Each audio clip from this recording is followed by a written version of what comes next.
Bonjour à tous et bienvenue dans ce nouveau vidéo Otaku. Je m'appelle Amé, je suis là pour vous présenter toutes les sorties manga au Québec chaque semaine. J'ai des trucs un peu spécifiques aujourd'hui, puis notamment une BD qui est faite à Montréal. Par un auteur polonais, mais avec un style très chibi. Fait que j'ai tenu à vous la présenter. Je sais pas si vous savez, mais on a un coin réservé à ce qui est fait localement, donc soit aux artistes locaux, soit aux producteurs locaux. Fait que je voulais vous présenter aujourd'hui la BD Delicious, qui est sortie donc en français puis en anglais en même temps. Et on est pas mal les seuls à travailler avec eux pour le moment. C'est une très mignonne BD qui est plus axée sur un public enfant, petite fille, où en fait on va mettre en scène des personnages qui sont toutes issus de la bouffe. Alors ça peut être les ramen, ça peut être les tiramisu, c'est pas forcément de la bouffe japonaise, mais il y a quand même beaucoup de choses tirées de la gastronomie japonaise. Puis chaque personnage représente un peu sa bouffe, et que notre personnage principal justement c'est ramen, et puis elle a l'air d'un bol de ramen, fait que chaque personnage est vraiment inspiré de son plat. Et c'est une auteure polonaise qui a un peu roulé sa bille sur DeviantArt pendant 10 ans, puis elle a créé des personnages et elle leur a un peu donné vie, puis finalement ces personnages ont eu tellement de succès qu'elle a décidé de faire une BD avec, et elle s'est associée avec un scénariste BD qui est également l'auteur du premier dessin animé polonais qui est diffusé sur Netflix. C'est pas n'importe qui le monsieur non plus, fait que c'est très cute. J'étais agréablement surprise, honnêtement j'en attendais pas grand chose, puis finalement très belle découverte. Il y a même une BD sans parole à la fin. En fait, c'est comme plein de petits sketchs, un petit peu comme une BD belge dans la présentation. Voilà, il y a un sketch sans parole qui est absolument délicieux, justement. Tout va tourner autour de la cuisine, de ce monde merveilleux, de Dollyland. Vraiment une super belle découverte si vous voulez faire un cadeau ou acheter pour vous quelque chose qui est local, mais qui est vraiment très influencé Japon. Delicious est un très bon choix. Et je continue avec un coffret. Vous savez que chaque semaine j'ai toujours des coffrets, des promotions. Alors là c'est un coffret de Girls Last Tour qui contient les 3 premiers tomes. Girls Last Tour qui est une série post-apocalyptique mais très tranquille, où on suit 2 jeunes filles qui parcourent un monde enneigé, complètement dévasté. Elles sont seules au monde, et puis c'est vraiment leur amitié et leur relation qui va les maintenir en vie. C'est un super bel univers. Comme d'habitude les coffrets, je peux jamais vous montrer l'intérieur, mais je trouve ça vraiment dommage parce que le artwork sur Girls Last Tour est magnifique. Le caractère des 2 personnages est complètement comme immersif. L'univers est immersif également, puis aussi la relation entre les 2 personnages est super intéressante. Donc moi j'avais vraiment aimé cette série quand elle est sortie. Je trouve qu'elle n'a pas fait assez de bruit et je le déplore. Fait que j'espère que le coffret va vous donner envie de commencer la série. Donc c'est Girls Last Tour. Et je continue avec une petite promotion. Alors je vais m'excuser d'avance du prix en euros, mais on a un prix qui est à peu près à moitié prix sur ce premier tome, aux alentours de 8-9 $ pour le premier tome. Donc c'est Okami Rise chez Panini Manga. Alors on est vraiment sur Okami Rise en seinen, dans l'action, purement action, un petit peu à tendance mecha mais avec des personnages anthropomorphiques. Bref, c'est un beau mélange. L'auteur est pas forcément, le nom de l'auteur est pas forcément hyper connu, mais par contre c'est l'auteur qui était le character designer sur un des Gundam, enfin sur plusieurs Gundam en fait, qu'on comprend mieux le côté mecha à ce moment-là. C'est une série qui va être courte, qui va être terminée en 5 volumes, et dans lequel on suit un monde dans lequel le Japon n'existe plus. Il a été envahi d'un côté par la Chine, de l'autre côté par la Russie, et le pays a complètement disparu. Et ces 2 pays, en fait non, surtout la Russie, fait des expériences sur les humains. Et de ces expériences il en retire des créatures qui sont mi-hommes, mi-loups, qui vont apparaître et qui vont être un peu ostracisées par la population parce que évidemment on a un peu peur d'eux, la population les prend pour des monstres, et ils vont être pourchassés. Donc ils sont constamment pris entre 2 ennemis. On les appelle les Wolang, ces créatures un peu lycanthropiques, excusez-moi. Donc les Wolang tentent de survivre un peu pris entre la population, les 2 armées des 2 pays. Et notre personnage principal ça va être Ken, qui est leur chef, et qui va devoir un petit peu faire face à son passé pour espérer vivre en paix. Bien sûr, ça risque inclure avoir recours à la violence, ce qu'il ne désirait plus faire, mais malheureusement il va y être confronté. Donc c'est un livre où on est assez surpris en fait du contre-pied qui est pris entre le côté humain des Wolang et leur côté bestial. On navigue constamment entre ces deux facettes de leur personnalité. C'est assez violent, hein, que je dois dire. On est vraiment dans du seinen. Par exemple là j'ai sous les yeux un gamin en train de mettre ses pouces dans les yeux d'un homme pour lui crever les yeux. La scène est quand même assez violente, je ne la montrerai pas ici. Et puis il y a un côté action, un côté militaire aussi qui est très stimulant, il y a vraiment beaucoup d'action. On se croirait un petit peu dans une œuvre de Gundam, mais sans le côté mecha. On va retrouver un peu le côté mecha avec les Wolang qui sont transformés comme lui par exemple, mais c'est quand même encore différent, mais avec un feeling similaire. Donc c'est vraiment pour les gens qui aiment les œuvres d'anticipation. Et puis évidemment si vous aimez tout ce qui est l'historique, le folklore autour de la lycanthropie, des loups-garous, ben vous allez probablement aimer ça. Donc c'est Okami Rise. Et je continue avec un titre bien différent, mais toujours en seinen, Criminel Fiançailles chez Pika, d'une jeune auteure. Alors sur Criminel Fiançailles, vous allez voir que le design est assez particulier, fait qu'on n'accroche pas tout de suite, mais en fait une fois qu'on s'y fait, c'est super bien fait, parce qu'on a des personnages hyper expressifs. Je vais pouvoir vous montrer tout ça. C'est une série qui a 3 tomes en cours au Japon, fait que pour l'instant on ne sait pas combien de tomes il va y avoir. Et on est vraiment dans le monde des Yakuza, mais avec un côté romantique également qui vient balancer le tout.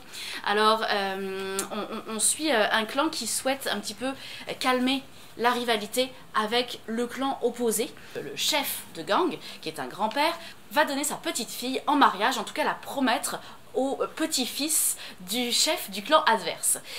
Alors notre héroïne s'appelle Yoshino, elle est comme malgré elle forcée d'aller vivre dans ce clan qu'elle ne connaît absolument pas, et elle devra faire tout ce qu'elle peut pour s'attirer les grâces du beau Kirishima. Beau, mais assez particulier. Alors il semble être un gars sans problème, jusqu'à ce que son masque tombe un jour où personne ne les regarde, et on va se rendre compte rapidement que Kirishima est en fait un tueur masochiste, antipathique, psychopathe. Bref, c'est loin d'être le futur mari parfait, hein, on s'entend. Bon, notre héroïne a un caractère très très fort aussi, mais elle va être blessée par l'attitude de Kirishima, et donc c'est là que son cauchemar va commencer. Alors, le revirement de personnalité de Kirishima est vraiment, ça fait vraiment son effet quand ça arrive, puis c'est vraiment ça qui nous rend le manga intéressant. Comme je disais, on a un petit peu au début de mal à adhérer à l'œuvre à cause du dessin qui est particulier, vous l'avez sans doute remarqué, mais une fois qu'on s'y habitue, ben, les personnages sont tellement expressifs que ça donne un peu un style à la GTO, un peu un style Furio, mais version Josei Shoujo. Bref, c'est assez difficile à définir, mais franchement c'est un très très beau titre. On va vraiment avoir toute une histoire de vengeance, et puis on a un peu l'impression de se sentir blessé, se sentir floué par Kirishima, autant que l'héroïne, et donc la vengeance de Yoshino devient un petit peu notre vengeance. Fait que, bref, un titre hyper immersif que j'ai adoré. C'est Criminel Fiançailles. Et je continue avec Nina du Royaume aux Étoiles. C'est chez Michel Lafon, un nouvel éditeur hein, qui se lance dans le manga. Alors pas un nouvel éditeur au sens nouveau parce que c'est un éditeur qui existe depuis longtemps, mais par contre leur collection manga est très récente. Ça s'appelle Kazoku. Vous allez retrouver leur publication sous ce logo ici. On est vraiment dans un shoujo d'aventure très très classique. C'est une série qui a 7 tomes pour le moment au Japon, qui n'est pas encore terminée. Et on va suivre une jeune fille qui s'appelle Nina. C'est une roturière avec des yeux bleus intenses qui font toute sa richesse, mais à côté de ça, bah, elle vit quand même dans la misère. Et ce qu'on va apprendre rapidement, c'est qu'elle ressemble à la jeune princesse du royaume, qui vient de décéder. Alors sa vie va changer le jour où elle va apprendre ça. Elle va devenir un peu princesse de remplacement pour sauver les apparences du gouvernement. Et donc elle doit devenir un petit peu celle qu'elle n'est pas, elle doit prendre un rôle. On va lui demander d'épouser un jeune prince dont elle n'a jamais entendu parler. Bref, des histoires romantiques, mais aussi de l'intrigue, du complot à la cour, qui vont être également présents. Donc on est vraiment sur un style à la Yona, à la Fleur millénaire, où on avait eu aussi, que j'avais beaucoup aimé dans le style un peu complot Cold Game, qui était vraiment excellent, un peu passé inaperçu malheureusement. Bref, on est vraiment dans ce style-là, avec un univers un peu, disons, passé, antique, combat à l'épée, chevaux, bref, super bel univers, très très bien dessiné. On a une héroïne qui s'assume complètement, c'est pas toujours le cas dans ce genre de récit, mais qu'on aime beaucoup Nina. La romance va être vraiment bien mêlée, bien balancée avec l'intrigue politique, et c'est sûr que le côté médiéval rajoute un aspect assez sympa à l'histoire. Donc c'est Nina au royaume des étoiles. Et je continue avec un superbe livre sur les yokai. Alors ça s'appelle Les yokai dans les chefs-d'œuvre de l'ukiyo-e. L'ukiyo-e, je rappelle, ce sont les estampes traditionnelles japonaises. On est chez Nuit Nuit, un éditeur que j'aime particulièrement pour tous ces livres informatifs, parce que très très belles éditions. Alors voilà un petit peu à quoi peut ressembler l'intérieur. Malheureusement sur cette édition, je trouve qu'ils se sont un peu plantés sur le choix du papier, parce qu'on va avoir une pliure qui est un peu fragile ici. On les pardonne, vu la pénurie de papier mondiale en ce moment, franchement on les pardonne, parce qu'ils font une très belle job habituellement, et je pense que c'est vraiment pas voulu de leur part. Donc on va retrouver en fait des histoires de yokai, des mythologies anciennes, des légendes, avec la représentation de ces yokai. Je sais pas si vous saviez, hein, mais les yokai à la base, leurs histoires étaient contées uniquement à l'oral, et c'est vraiment quand on a commencé à les dessiner dans des parchemins, qui ensuite ont évolué, qui ont donné les mangas, que finalement on leur a donné un nom assez, pas un nom, excusez-moi, un visage plutôt, une apparence à ces yokai. Donc l'histoire des yokai est très très liée à celle du manga. Fait que vraiment très très beau livre. Si vous aimez la mythologie japonaise, allez-y, foncez. Avec Nuit Nuit, vous pouvez pas vous tromper. Donc c'est les yokai dans les chefs-d'œuvre de l'ukiyo-e. Et alors très différent ici, une série de Pokémon, Les Voyages, qui est en fait des livres pour enfants, des contes pour enfants. Enfin c'est présenté comme des contes pour enfants, mais évidemment dans le monde de Pokémon. Alors celui-ci s'appelle Un mystérieux œuf, puis vous voyez ça se présente vraiment comme un conte pour enfants, avec le texte d'un côté, l'image de l'autre. Donc c'est une petite histoire de quelques pages, il y a une trentaine de pages, un super beau intérieur de couverture avec Pikachu. Bref, pour tous les enfants qui aiment Pokémon, et ils sont nombreux, hein, on s'entend. Allez, je continue avec deux livres de la collection Les grands noms de l'histoire en manga chez Nobinobi. Alors on va avoir aujourd'hui l'histoire de Martin Luther King et puis l'histoire de Christophe Colomb. Donc on est chez Nobinobi, cet éditeur qui se spécialise dans le manga jeunesse et qui a fait donc cette collection Les grands noms de l'histoire en manga, où on retrace en fait l'histoire de personnages historiques à travers un manga qui est très... en fait on a l'impression qu'il est romancé, mais ça ne l'est pas. C'est ça qui est très intéressant, c'est que on a l'impression d'une histoire fictive, c'est super attractif, c'est très très bien fait, mais tout suit point par point l'histoire du personnage. Donc ici évidemment l'histoire de Christophe Colomb, l'histoire de Martin Luther King, donc passer de simple pasteur à un emblème, un porte-parole contre la ségrégation. On va suivre un petit peu tous les choix qu'il a fait, tout son parcours personnel, pour en arriver évidemment à son fameux discours I have a dream. Fait que vraiment pour les passionnés d'histoire c'est super intéressant. Comme je disais, c'est fait pour un public jeunesse, mais honnêtement même en tant qu'adulte on apprend plein de choses, sauf si vous êtes déjà un grand connaisseur de Martin Luther King, mais sinon vous allez probablement apprendre plein d'affaires. Moi j'adore cette collection. Alors ça commence toujours par quelques pages en couleur qui sont super attractives, qui sont très très jolies. Alors c'est pas les noms de l'auteur ne sont pas vraiment mis en avant, hein, c'est souvent du collectif.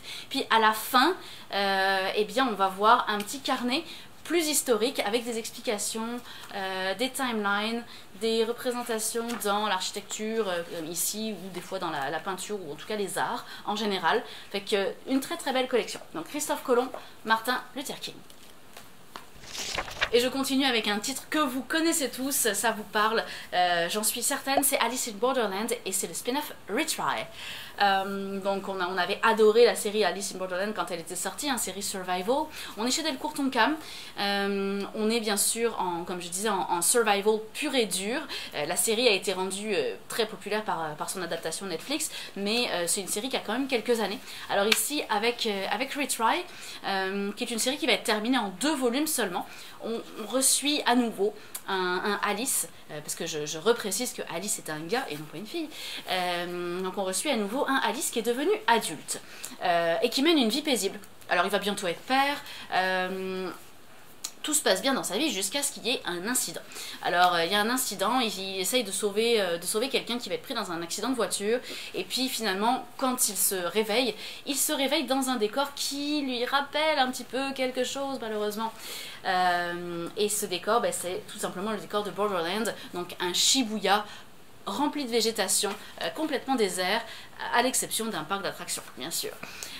Donc il va bien sûr revivre une nouvelle fois le cauchemar qu'il avait vécu à Borderland, cette fois avec de parfaits inconnus, quand la dernière fois c'était avec ses camarades de classe, ou plutôt toute sa gang de mauvais garçons.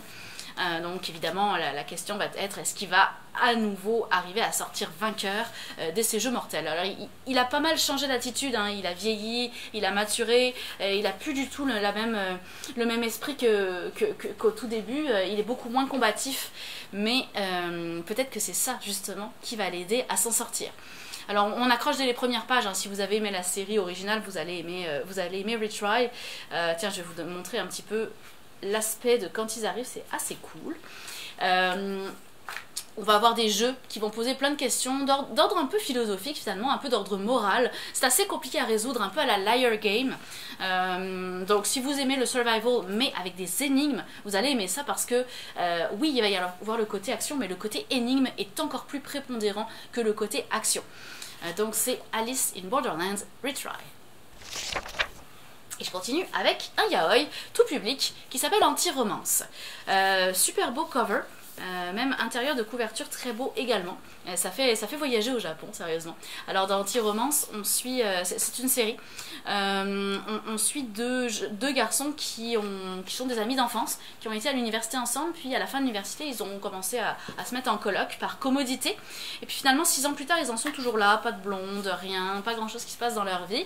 Et puis on va rapidement apprendre que l'un d'entre eux est tombé amoureux de son ami secrètement depuis toutes ces années. Alors toute la question va tourner autour de est-ce que cet amour est réciproque, et s'il ne l'est pas, comment est-ce que je vais faire pour m'en sortir, pour garder mon ami, hein, parce que au pire si on sort pas ensemble, j'aimerais ça qu'on sorte ensemble, mais si c'est pas le cas, s'il ne m'aime pas, s'il est hétéro et qu'il ne veut pas de moi, mais je veux au moins rester près de lui, prendre soin de lui, et je veux rester son ami. Donc toute la question va vraiment tourner autour de ça. J'ai beaucoup aimé la description des sentiments des personnages et la façon dont l'histoire d'amour évolue. C'est très bien fait. On va avoir un personnage qui est un peu facilitateur, qui est le collègue de travail de notre héros. Donc notre héros étant celui qui est tombé amoureux, puisque son collègue le crouse vraiment de manière assez peu subtile et va lui faire réaliser que notre héros doit juste se lancer. Il peut pas juste attendre que ça se passe parce qu'il se passera jamais rien. Donc vraiment ce facilitateur, il vient un peu donner du dynamisme à l'histoire, et j'ai beaucoup aimé. Donc vraiment une très jolie série yaoi. Comme je disais, c'est vraiment tout public. C'est une histoire plutôt mignonne. Donc c'est Anti-Romance. Et je continue avec un livre plus informatif, une thèse en fait, ça s'appelle Zelda, le jardin et le monde. Très très belle édition avec des pages comme ça en vert fluo. Un cover qui est à moitié, voilà, ici comme ceci. Vraiment très très belle édition, assez fragile hein, par exemple. Avec même je trouve que même la tranche est assez originale. C'est vraiment une thèse hein, sur Zelda, sur le monde de Zelda. Alors je pense que l'auteur n'a pas eu les droits hein, pour utiliser des vraies images, mais par contre ça donne un aspect graphique assez intéressant, puisqu'il va reprendre des images du jeu mais qu'il va redesigner lui-même avec son style très particulier, puis ça décortique vraiment l'univers de Zelda. Comme je disais, c'est presque un essai philosophique. C'est très heavy comme littérature. Donc Zelda, le jardin et le monde, si vous êtes un fan de la série, probablement que vous allez apprendre des choses. Et puis mon dernier livre qui n'est pas vraiment un manga, c'est 100% fan du Japon et des mangas. C'est un petit livre à spirale qui nous apprend plein de trucs sur la culture pop. Alors on l'ouvre comme ça. C'est très cute. Honnêtement, j'ai capoté, je l'aime beaucoup. Et puis on va apprendre plein de trucs sur le Japon. Et il y a des activités, c'est interactif. Alors, par exemple ici, voilà, un aspect culturel, le mini combat de sumo. Les manekineko, les chats porte-bonheur. Donc voilà, plein de choses informatives. Le furoshiki, ici, donc la manière de faire des paquets cadeaux à la japonaise. Puis après cette partie-là, mais vous avez une deuxième partie qui va être plus active. Donc, par exemple, comment se faire ses propres cartes Pokémon. Quand même assez cool, je dois dire. Il y a de l'origami, il y a du dessin, comment apprendre des rudiments du dessin manga. Donc, bref, et puis toutes ces parties-là sont détachables. Voilà, comment se faire des petits sumo de combat pour faire un mini combat sumo en papier. Bref, c'est super cute en fait. Donc un beau cahier d'activités pour les enfants. Je vais le remettre en place et ça s'appelle, en fait je ne vais pas le remettre en place, ça s'appelle 100% fan du Japon et des mangas. Et je continue avec une série plutôt attendue, je dois dire. C'est Oshinoko, dont on a reçu les 2 premiers volumes en même temps. Oshinoko chez Kurokawa. C'est la nouvelle série de l'auteur de Kaguya-sama, Love is War. Alors pour vous dire que c'était assez attendu, ne vous fiez pas au cover qui a l'air très shoujo, très cute, et paillettes, etc. On n'est pas du tout dans ce monde-là. On est dans le monde des paillettes, vous allez le découvrir, mais avec une twist suspense policier qui est quand même assez intéressante. Donc on est en shonen psychologique, comme je le disais, malgré ce que laisserait penser le cover. C'est une série qui a 7 tomes à date au Japon, c'est un petit peu avancé, qui n'est pas encore terminée. On sait que l'auteur aime quand même faire des séries relativement longues, pas trop longues, mais un petit peu. Et on est, pourquoi c'est rose et pourquoi c'est paillettes? Parce qu'on est dans le monde des idols. Dans le monde des idols, mais qui va être présenté sous forme d'un isekai. Donc notre héros va être plongé dans le corps d'une autre personne à la suite d'une réincarnation.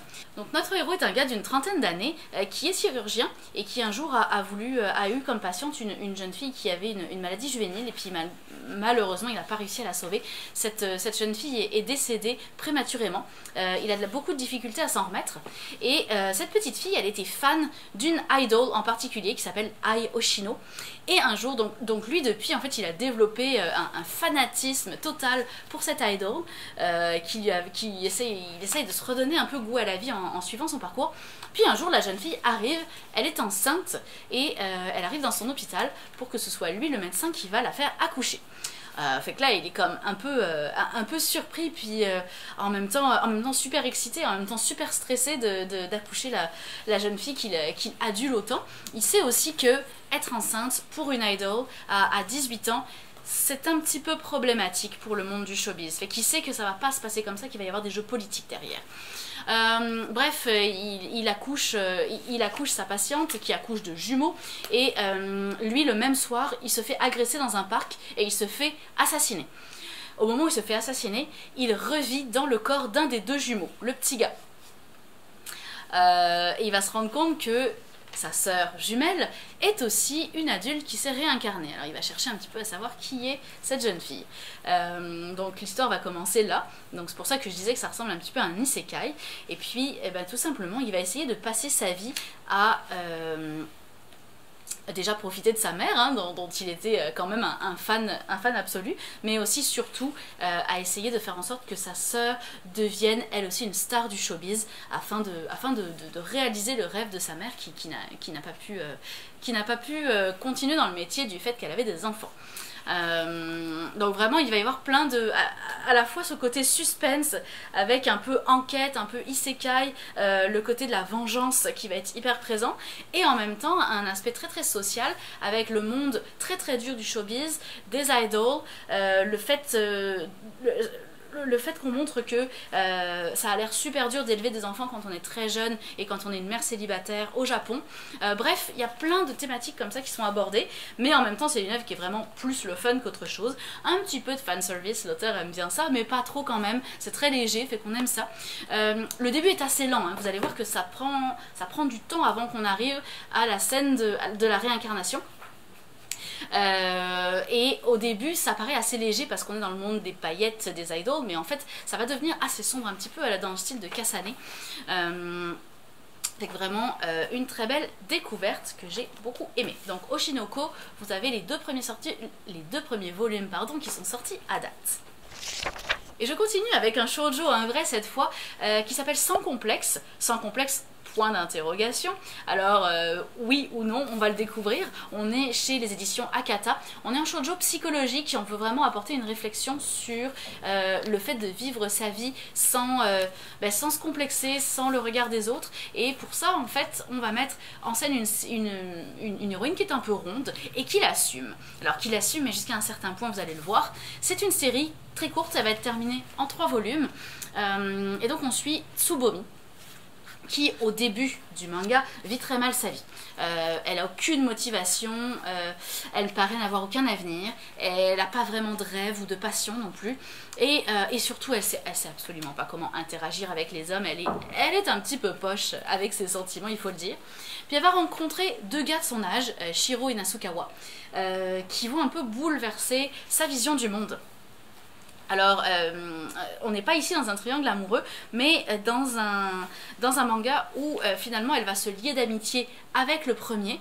Alors vous allez aimer Sans complexe si vous aimez les shoujo un petit peu plus matures dans la façon dont ils abordent les sentiments, comme Après la pluie, comme Princesse Jellyfish aussi, même si on retrouve moins ce côté humoristique.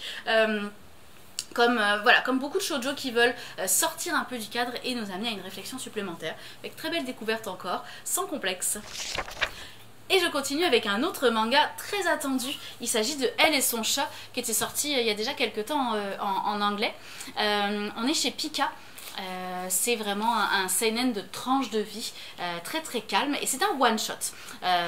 C'est un one shot qui est en fait la collaboration entre 2 monstres de la création artistique japonaise. Alors premièrement, le scénario est de Makoto Shinkai, le réalisateur qui a fait entre autres Your Name. Rien que ça. Et puis le dessin est fait par Tsubasa Yamaguchi, qui n'a fait nul autre que Blue Period. Donc une très très belle collaboration qui donne quelque chose d'assez réussi. Donc dans Elle et son chat, vous allez voir que c'est très très tranquille, c'est très mignon, mais par contre la thématique est assez difficile parce qu'on parle de solitude. La solitude qui est une vieille amie hein, pour certaines personnes, qui colle à la peau, et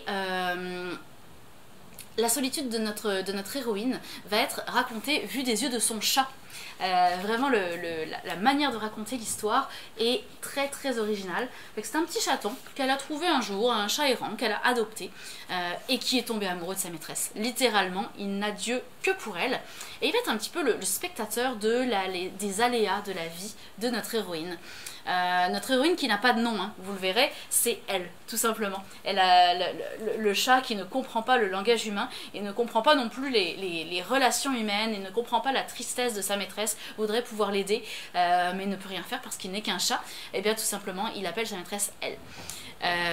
Donc il va essayer à son échelle de lui apporter le réconfort dont il est le seul capable, parce qu'il est le seul être à partager sa vie, mais évidemment il ne reste qu'un chat. Donc il y a cette solitude, cette mélancolie qui émane du manga, qui est très très belle. À la fois il y a ce côté très mignon, cute, qui nous fait sourire, du petit chaton qui parle et qui voit les humains à sa manière à lui. Donc évidemment si vous êtes amoureux des chats, vous ne pourrez pas résister. Mais si vous aimez aussi, ça ressemble, moi ça m'a fait beaucoup penser aux œuvres de Taniguchi ou aux œuvres de Asano. Les moins sombres chez Asano évidemment, mais vous aviez eu les années 12 chez Taniguchi, ou Nos compagnons qui étaient un petit peu dans ce style là. Et puis également chez Asano on retrouve cette thématique de la solitude assez présente, et on apprécie la retrouver dans Elle. Donc très très belle collaboration entre Makoto Shinkai et l'auteur de Blue Period. Ça s'appelle Elle et son chat, et c'est un joli one shot. Et mon dernier manga pour aujourd'hui, c'est une brique, et c'est le dernier Cobra. Donc son sous-titre c'est Magic Doll, qui va être cette fois en plusieurs parties. Habituellement les Cobra faits par Isan Manga c'est plus des one-shots. Ici c'est la partie 1 qu'on va avoir sous la main. Donc Cobra, on est bien sûr en seinen science-fiction, on est chez Buichi Terasawa qui s'est illustré dans les années 70 puis à nouveau dans les années 90 avec son fameux personnage de Cobra. Donc il va y avoir deux parties, deux volets, deux tomes à cette histoire de Magic Doll. Donc ici on va suivre Cobra tout simplement dans une nouvelle aventure. Il est à la recherche du parchemin de Maria. Il va se confronter à la célèbre guilde des pirates et il va faire la rencontre de Jita qui va se révéler un allié de poids dans sa quête. Alors, est-ce qu'il va arriver à trouver le parchemin? Est-ce qu'il va arriver à sortir vivant des dangers? Notre Indiana Jones slash Albator des grands jours revient avec sa partenaire Sexy Secret qu'on adore. Donc on est vraiment dans la science-fiction pure avec Cobra, dans le space opéra, avec le côté sexy qui est vraiment inhérent à ce dernier. Puis c'est sûr que si vous aimez les Cobras, probablement que Magic Doll vous allez y accrocher également. Ce qui est intéressant avec ces rééditions, c'est que c'est vraiment des séries qui ont été réécrites dans les années 90. C'est des séries qui datent des années 70 et qui dans les années 90 ont été refaites par l'auteur avec des techniques de colorisation informatique. Alors c'est sûr que la colorisation a un petit peu mal vieilli, mais à l'époque c'était quelque chose d'hyper avant-gardiste. C'est un des auteurs qui a fait évoluer grandement la technique de dessin numérique dans le manga. Donc quand même quelque chose à découvrir, même si évidemment le style a un petit peu vieilli. Donc Cobra, Magic Doll, partie 1, part 1. Et c'est donc ce qui conclut mon vidéo pour cette semaine. Je vais terminer comme d'habitude avec mes tops et mes flops. J'ai pas vraiment de flop cette semaine. Honnêtement, j'ai aimé toutes mes lectures. Si je devais en qualifier un qui est un petit peu en dessous des autres, c'est malheureusement Alice in Borderland Retry, parce que ça fait quand même un peu recuit du premier. Même si j'ai quand même aimé le fait que les énigmes sont très détaillées, plus que dans le premier. Il y a moins d'action, plus d'énigmes, ça c'est cool. Mais sinon pour le reste, malheureusement, ça fait un petit peu recuit. Fait que j'ai moins aimé que la série originale, j'aurais voulu un petit peu de nouveauté. Et sinon pour les tops, j'ai deux tops aujourd'hui, Criminel Fiançailles et Elle et son chat. Comme je disais, Criminel Fiançailles c'est quelque chose auquel on n'adhère pas tout de suite, mais dès qu'on se retrouve avec le changement de personnalité de Kirishima, ça devient juste complètement addictif. Notre personnage principal a un caractère hyper fort, qui est juste complètement hilarant, et puis le dessin qui est original vient renforcer l'action en cours, donc vraiment une très belle réussite. Et puis Elle et son chat, je viens d'en parler à l'instant, mais vraiment la collaboration entre Makoto Shinkai et Yamaguchi donne quelque chose d'assez superbe. Que vous aimiez les chats ou pas, vous allez aimer ça. Ce qui est important, c'est l'originalité de la narration faite par le chat, qui n'est pas un chat humanisé. Et qui a ses propres réactions de chat. Avec deux très beaux tops cette semaine. Merci beaucoup d'avoir écouté cette vidéo. Je vais vous retrouver la semaine prochaine pour plus de nouveautés manga. Et en attendant, je vous souhaite bonne lecture. Bye bye.